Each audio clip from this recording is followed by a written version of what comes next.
Hey there, cats and kitties. I am the Blues Man, Johnny Blues, and this is Wicked Flicks. For this particular episode, I'm going with the 2004 Guillermo del Toro flick, Hellboy.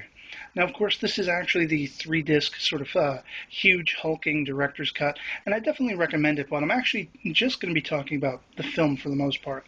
It stars basically Ron Perlman, Selma Blair, John Hurt, the voice of David Hyde Pierce, Doug Jones, Jeffrey Tambor, the list just goes on.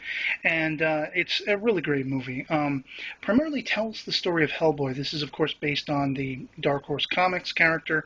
And we see that it starts in sort of a, prologue set within World War II. The Nazis, being that Hitler in the real world was very much said to be into the occult. We see a sort of, fantastical representation of this, as we've seen in other movies like the Indiana Jones films and so forth. Whereas the Nazis in Hellboy are working with Grigory Rasputin, this cat who's been around for centuries. He has been killed many times and he keeps being resurrected. And so it's left to him to open a portal. And this otherworldly portal has actually sort of opened a wormhole kind of thing out into space, where there's this big, gigantic, monstrous demon thing that they're trying to bring through. And, of course, the Allied troops end up foiling the plan, led by Professor Broom. And it turns out the portal was actually open long enough. They get it successfully closed, but it was open long enough to have a demon come through. And this is Hellboy.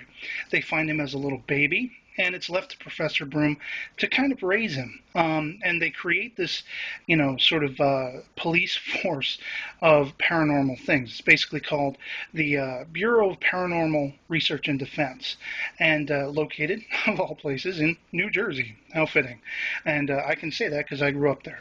But, so basically this Rasputin cat is resurrected once again. We saw him die in this prologue, and he's resurrected again, and it's basically his chasing after destroying the world and using Hellboy essentially to try to do it. So it's left to Hellboy, his little band of ragtag people, Liz Sherman, who's a fire starter, as well as Abe Sapien, this sort of amphibious character with, sort of psychic abilities and stuff, to basically foil Rasputin's plans once and for all.